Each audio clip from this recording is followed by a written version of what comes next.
মিজোরামের মুখ্যমন্ত্রী তিনি মার্কিন মূল্যকে গিয়ে এই ৩টি রাষ্ট্র থেকে কার্ভ আউট করে ক্রিশ্চিয়ান একটা এন্টিটি নতুন রাষ্ট্র গঠন করার সম্ভাব্যতা নিয়ে আভাস দিয়েছেন।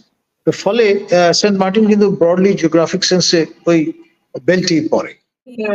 ব্রডার পার্সপেক্টিভে দেখলে এই রিজিয়ন এটার মানে পেছনে কাজ করছে আপনার বার্মা অ্যাক্ট আমেরিকার।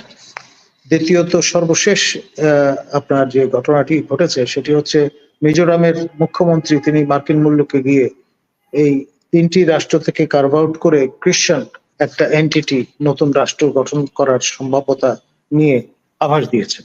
তো ফলে সেন্ট মার্টিন কিন্তু ব্রডলি জিওগ্রাফিক সেন্সে ওই বেল্টই পড়ে। আর আপনার সেন্ট মার্টিন একমাত্র প্রবাল দ্বীপ বাংলাদেশের, এবং আমাদের মাননীয় পরিবেশ উপদেষ্টা তিনি আশঙ্কা করছেন যদি এই হারে প্লান্ডার চলতে থাকে তাহলে মানে 2045 নাগাদ এই দ্বীপে প্রবাল আর অবশিষ্ট থাকবে বলে মনে হয় না। তো সেটা কাঙ্ক্ষিত হতে পারে না।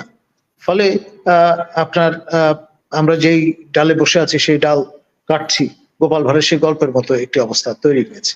আবার অনেকে আপনার যিনি এই বিষয়টা নিয়ে দেখাশোনা করছেন তাকে মেলাইন করবার একটা মোক্ষম অস্ত্র পেয়ে গেছেন বলে ভাবছেন।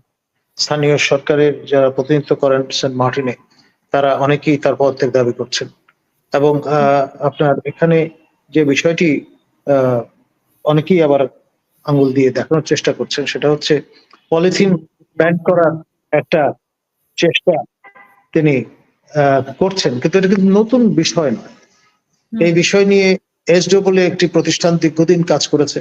আব্দুল্লাহ নোমান যখন পরিবেশ মন্ত্রী ছিলেন বিএনপি সরকারে তখন কিন্তু প্রথম এই উদ্যোগটি গ্রহণ করা হয়, পলিথিনের ব্যবহার কমিয়ে আনা, পলিথিনের উপর ব্যান আরোপ করা। সেই বিষয়ে পথিকৃত সংগঠন হচ্ছে ESDO, environment and social development organization, এবং তার কর্ণধার ডক্টর শাহরিয়ার হোসেন শাহরিয়ার, আর সেই সময়কার পরিবেশ মন্ত্রী আব্দুল্লাহ নোমান। সুতরাং একেবারে হালফিল সকল ক্রেডিট আপনার বর্তমান মন্ত্রক এবং আপনার এই সরকার পেতে পারে বলে আমার মনে হয় না।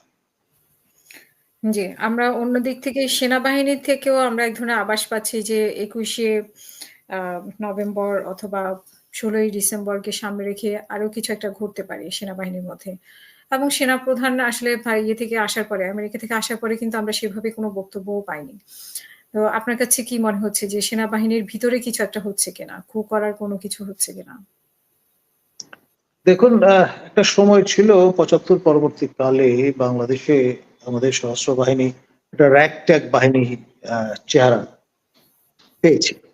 সেই জায়গা থেকে আপনার অনেক পরিবর্তন হয়েছে।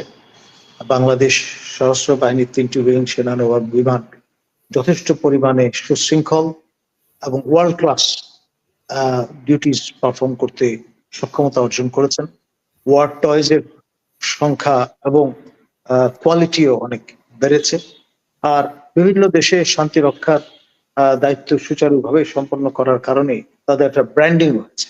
আপনার জাতিসংঘ সদর দপ্তরে আমি নিজে দেখেছি আপনার আমাদের শান্তি সেনাদের মাইন্ড সুইপিং এর ছবি আছে। নানান রকম হ্যাজার্ডাস কাজে তারা যথেষ্ট পরিমাণে বিভক্তি দেখিয়েছেন, মর্শিয়ানা দেখিয়েছেন। ফলে এই যে ব্র্যান্ডিংটা সেটা কিন্তু অটুট আছে। নানান রকম স্পেকুলেশন থাকবে, এটাই স্বাভাবিক। আমাদের অবসরপ্রাপ্ত সেনা সদস্যগণ তারা বিপ্লবী ভূমিকা পালন করেছেন। ইমিডিয়েট পাস্ট গভর্নমেন্ট যখন তার চরম মুহূর্তে পৌঁছে যায় সেই সময় লেফটেন্যান্ট জেনারেল সাবেক কিংবা 4 স্টার জেনারেল সেনা প্রধানগণ তারাও কিন্তু অ্যাক্টিভলি এজিটেশনে যুক্ত হয়েছেন। ফলে সব মিলিয়ে সারা দেশের জনগণের যে মুডটা তার বাইরে তারা থাকেন এবং তারা বিচ্ছিন্ন দ্বীপ হতে চান। ডিওএইচএস এর মতো জায়গাগুলোতে যেগুলো কাইন্ড অফ সেমি চ্যাপ্টার্ড ল্যান্ড, সেখানেও কিন্তু আমরা দেখেছি তাদের মিটিং মিছিল করতে। এবং হক কর্নেল হকের যে আউটলেটটা সেটাও যথেষ্ট পরিমাণে আপনার সক্রিয় ছিল। আপনার মেজর নূরের মতো ব্যক্তি কিংবা জেনারেল সালাউদ্দিন আকবরের মতো ব্যক্তি কিংবা লেফটেন্যান্ট রুশদের মতো ব্যক্তি, তারা যথেষ্ট সময় দিয়েছেন, সক্রিয় ছিলেন এবং তাদের অন্য সহকর্মীদের উৎসাহিত করেছেন, মনোবল চাঙ্গা করতে ভূমিকা পালন করেছেন। এগুলো সবই তো ইতিহাসের অংশ। জি, আমাদের এক দর্শক প্রশ্ন করেছে, আল জাজিরা সাক্ষাৎকারে প্রধান উপদেষ্টা বলেছেন শেখ হাসিনা মব জাস্টিস হওয়ার ভয়ে সেনাবাহিনীর সহায়তায় দেশ ছেড়েছেন, কিন্তু সেনাপ্রধান বলেছিলেন উনি শেখ হাসিনা কিভাবে দেশ ত্যাগ করেছেন। আমি জানি না এই মন্তব্যের উত্তর কি, কারণ সেনাবাহিনী তো ওনাকে সহযোগিতা করেছে। দেখুন, তিনি একটি সামরিক বিমানে করে ভারতীয় বায়ুসেনাদের প্রহরায় দিল্লিতে অবতরণ করেছেন। এটা পার্ট অফ অফিসিয়াল ন্যারেটিভ। সুতরাং এটা অস্বীকার করার কোনো সুযোগ এখানটায় আছে বলে মনে হয় না। আর সেই বিমান যেটি তাকে নিয়ে গিয়েছিল ভারতে অবতরণ করে, সেটা কিন্তু আবার ফিরেও এসছে। অর্থাৎ এমন না যে ডিফেক্ট করে চলে গেছে সেই উড়োজাহাজটি।